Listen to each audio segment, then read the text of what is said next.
Having covered SDLC, let's talk about prototyping, which is the other approach to IS development.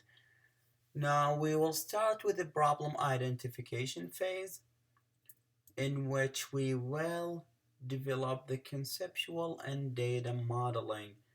We will be doing requirement analysis, and we will be developing a preliminary data model in this phase. Now, after this phase, we will jump into developing what we call an initial prototype. So in this phase, we will be developing the logical database design. We will analyze the requirements and we will integrate it into the conceptual schema. We will also be developing the physical database design. We will define the database to DBMS. We will decide on data organization. We will design a database processing program. So basically, we will design the whole application in the initial prototype development. As you can see, we are doing multiple phases of SDLC within each phase of prototyping. Now, after we design the initial prototype, we want to implement that prototype and start to use it. So in this phase, we will implement the database and application. So database and application, coding, everything. So we will come up with a complete program in this phase. It's not complete in the sense that it's going to have all the requirements, but it's complete in the sense that it's running and connecting to the database.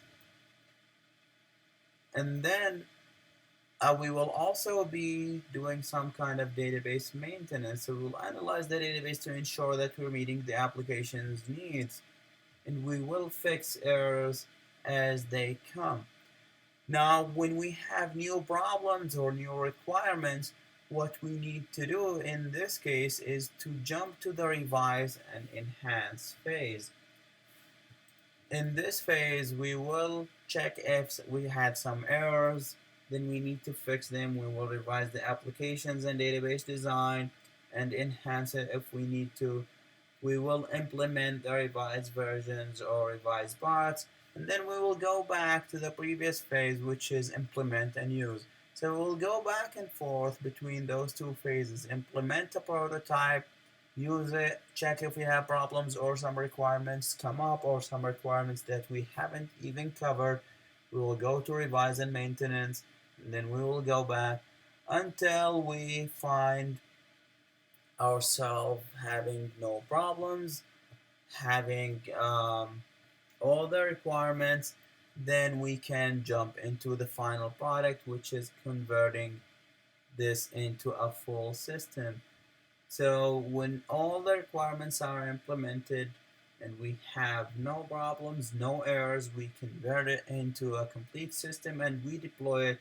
But then we will have to keep monitoring and maintaining the database. Again, maintenance phase is the longest phase of any kind of software development. Now let's talk about what we call the three-schema architecture, because we will be dealing with those parts.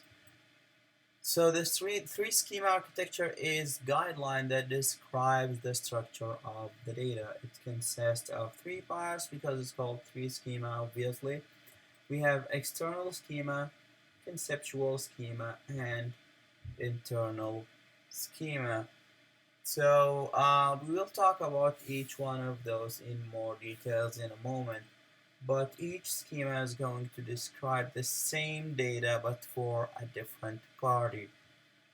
So the external schema is the user view. So anything that the user sees is part of the external schema.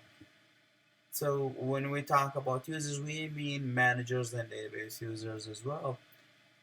So user interfaces, windows that the user interact with, all of this is part of the external schema.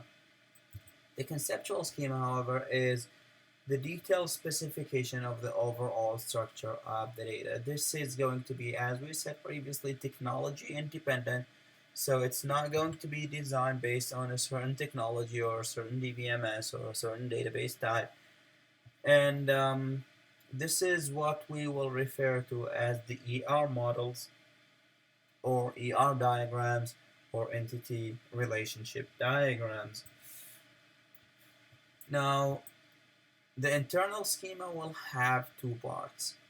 It's going to have the logical schema, which is the representation of the data for a type of data management technology. So now this is technology dependent.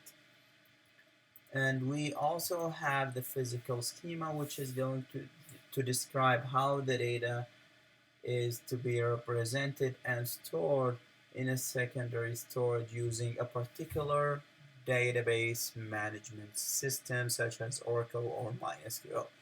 So the internal schema is going to be technology dependent, but the conceptual schema is technology independent.